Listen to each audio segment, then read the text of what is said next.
right, hello, and welcome to another Expert Inside interview. My name is John Golden from Sales Pop, online sales magazine, and Pipeliner CRM, joining you as usual from San Diego. And today I am delighted to be joined by Steph Weber, who is in Indianapolis, Indiana. How are you doing, Steph?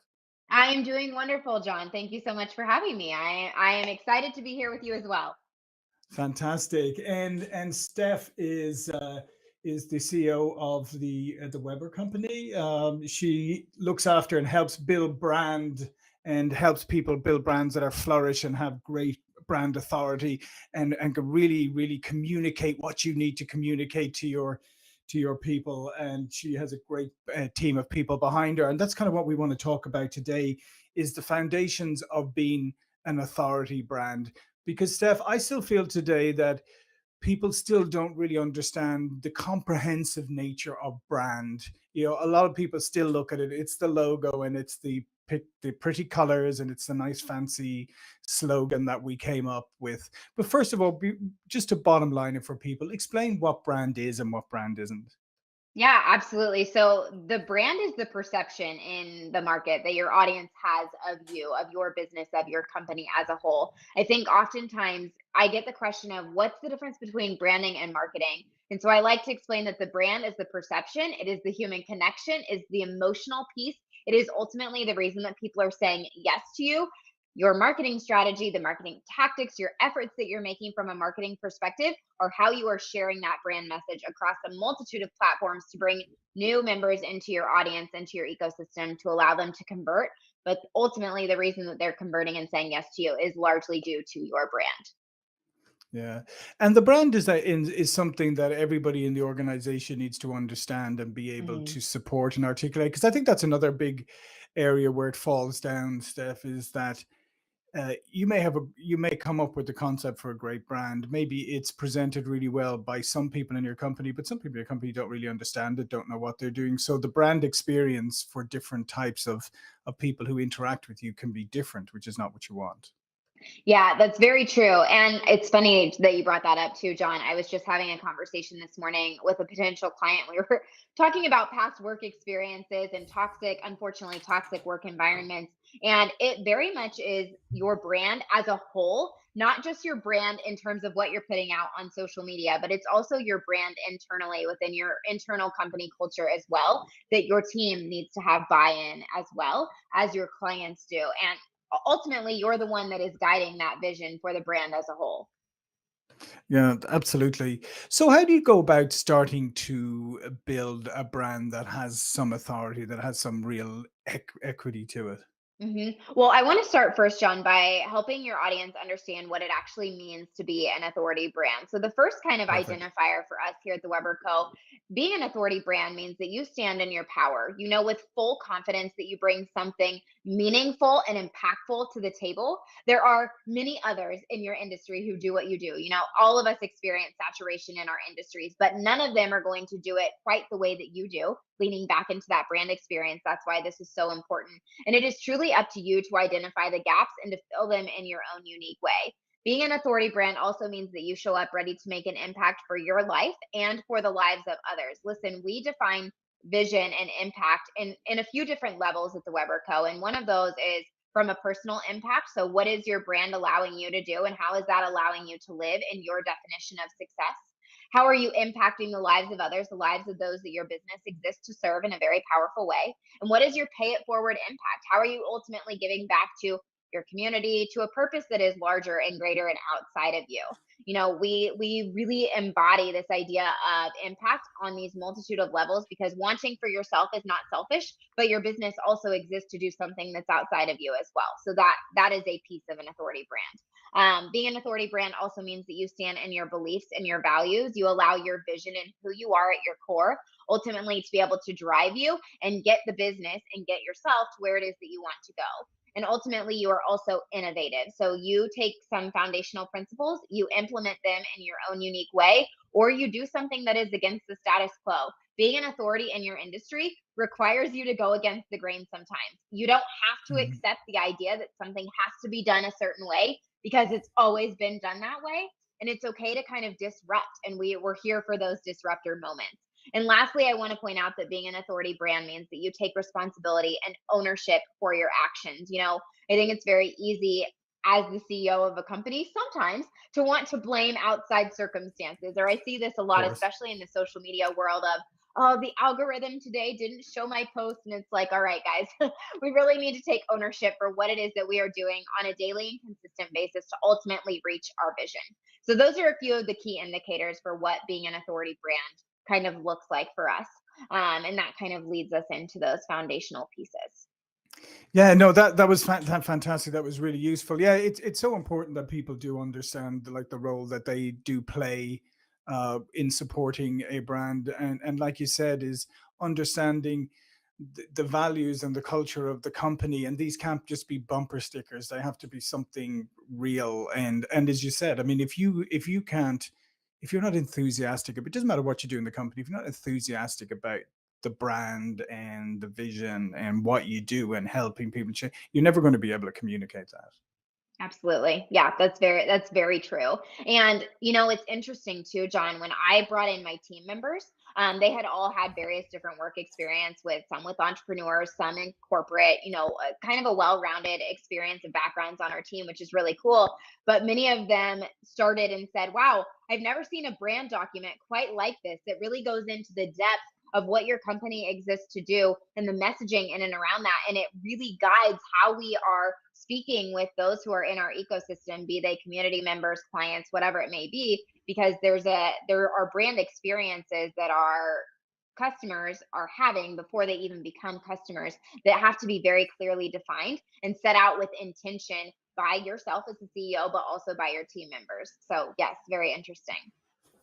Yeah, no, absolutely, absolutely. I think that's so fundamental, and I think that's a thing that many people overlook. And to be honest, I mean, a lot of people. They Here's the other thing.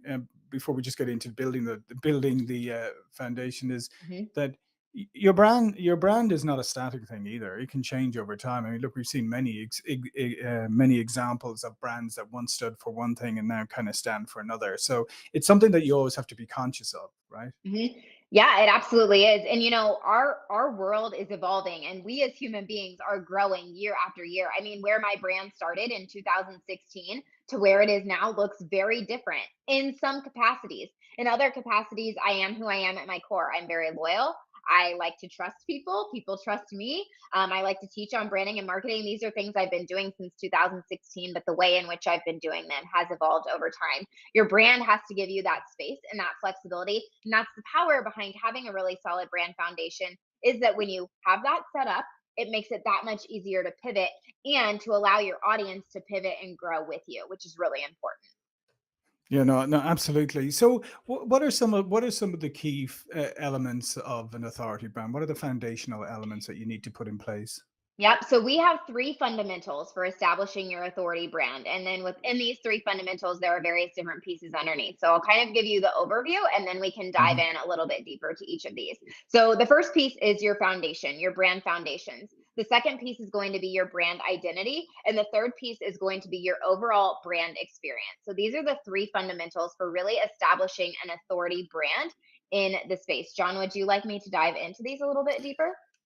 Oh, yes, please go ahead. Okay, absolutely. So the first piece are those brand foundations. So this is going to be your mission, your vision, your core values, your positioning statement, your differentiating factors, and your brand promise. So your mission and your vision and your core values, probably three things that you've heard of as an entrepreneur. Yes, you need to Hmm. have these pieces. But what you really need to understand about these pieces is how they impact your brand as a whole. Your mission is ultimately guiding your day-to-day decision making. It's guiding your day-to-day action in your business, and this matters for not only you, but for your team and for your clients.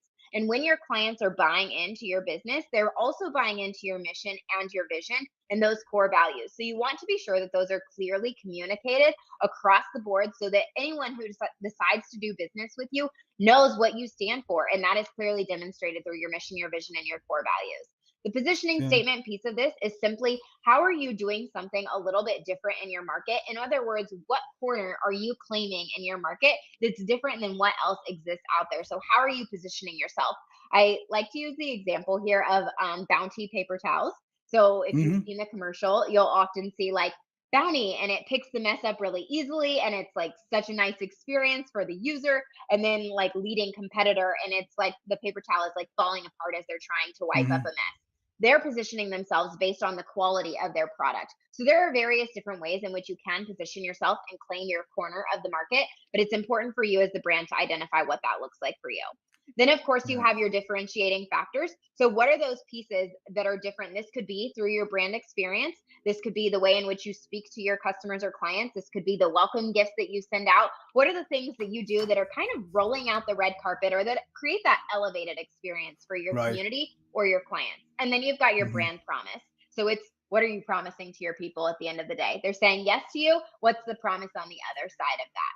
And then you have your identity and your experience are kind of those second buckets. So the identity is really how your brand sounds, those key words and phrases, how you're making people feel on the other side of a message from you, how your brand actually looks. So, yes, your fonts, logos, and colors do matter here in this identity piece.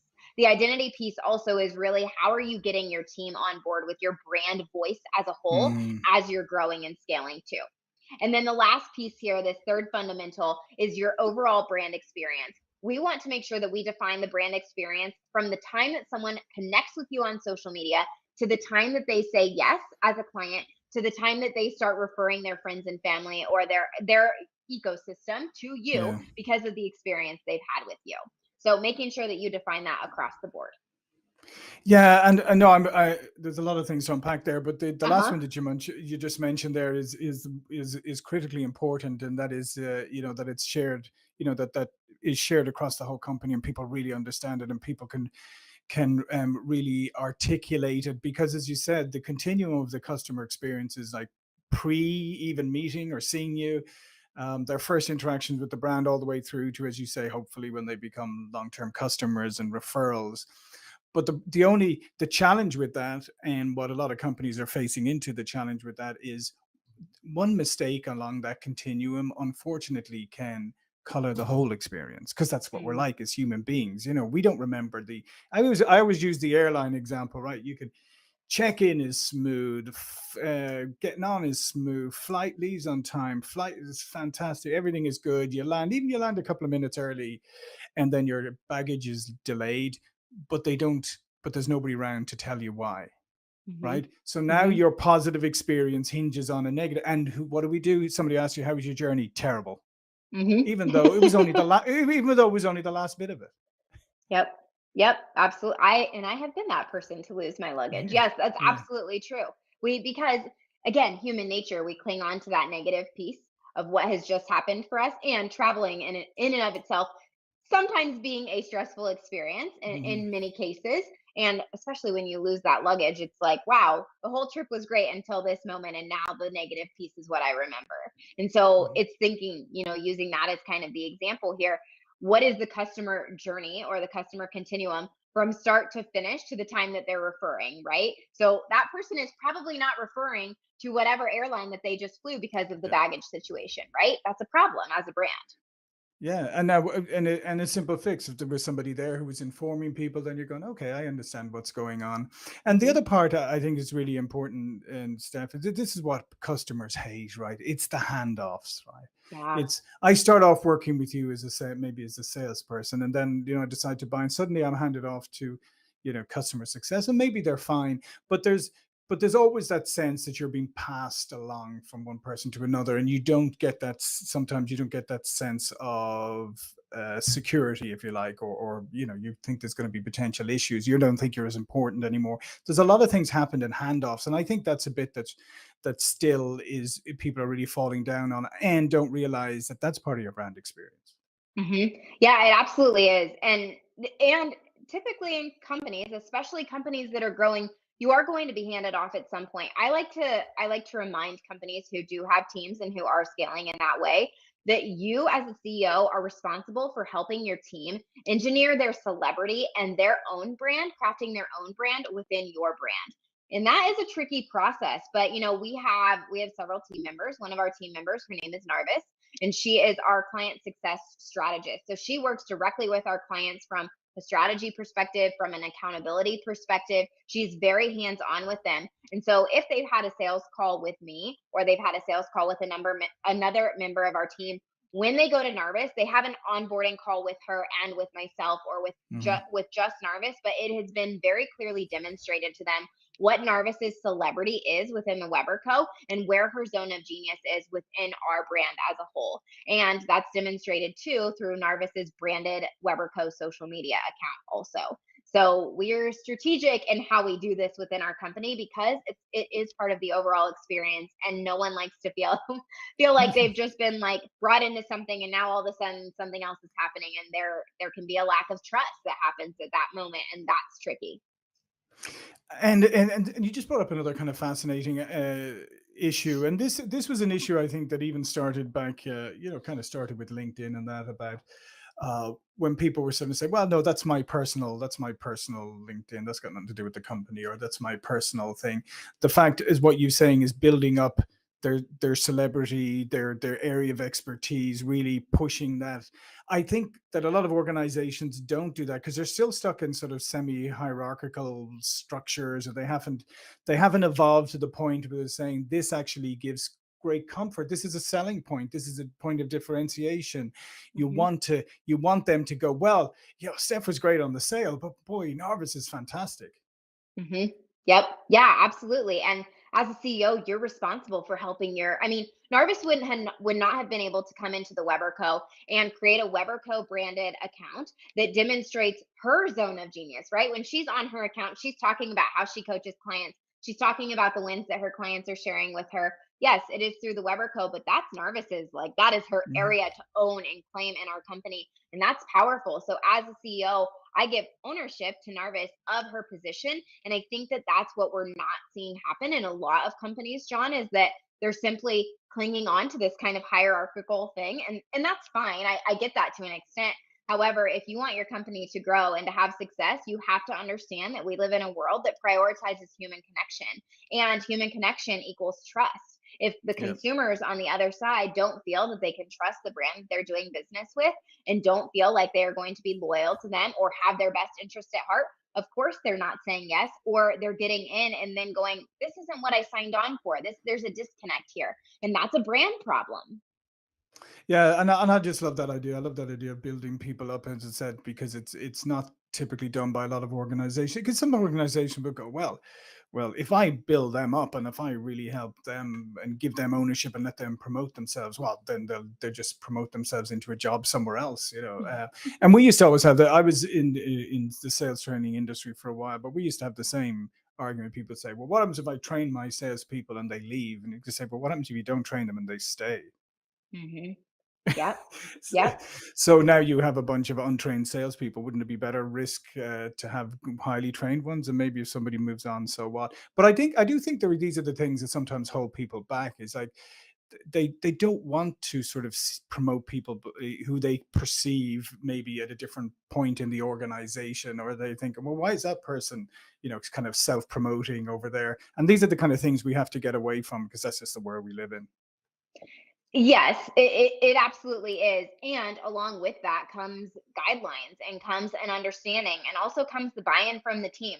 My entire team Mhm. is bought into the Weber Co vision because of the brand that we have built. But within that, they also get ownership of their own visions. I am not dumbfounded by the fact that they are here so that they can have their own dreams and live life on their terms, right? They want to have their apartment in LA and still be able to live and go to the beach when they want to go to the beach. They want to be able to take their daughter on vacation somewhere she's never been before. I know that this job is supporting that. And in order for it to continue to do that, we also have to bring new clients into our ecosystem. And doing that and allowing the company to grow in that way, they have to be able to stand on their own as kind of their own brand within ours as well, with my support, with my help, with my guidance. But they have to be bought into our vision as a whole. And if they're not, they probably are going to leave. And for me, the on the development side, my team gets access to a plethora of resources. If anyone on my team wanted to leave and go and start their own business, they very much could. But they're here at the Weber Co. because they believe in the vision that we are cultivating together as a united front, as a team. And that's very powerful. So again, it all comes back to the brand, right? And having that authority in your space and claiming Yeah, no, absolutely. Well, this has been fantastic, Steph. I mean, the time has flown. All of Steph's information is going to be below this video. But before we go, please do tell people a little bit more about yourself and the Weber Co. Yeah, absolutely. Well, I would love to connect with you first. So if you are on Instagram, that is the place where I hang out most often. So you can come and join us at the Weber Co. on Instagram. We do also have multiple different workshops that we host throughout the year. So you can hear about those on Instagram, or you can head over to the weberco.com to see the latest on what is happening. And we just look really forward to being able to connect with you. Fantastic. And then, and don't forget to subscribe to the channel. Don't forget to comment. We love comments. And let's see what, I'm sure Steph would love to hear back from you as well. And share with your friends and colleagues. Well, listen, Steph, thank you again for joining us today. Thank you for watching and listening. And I'll see you all again really soon. Thank you.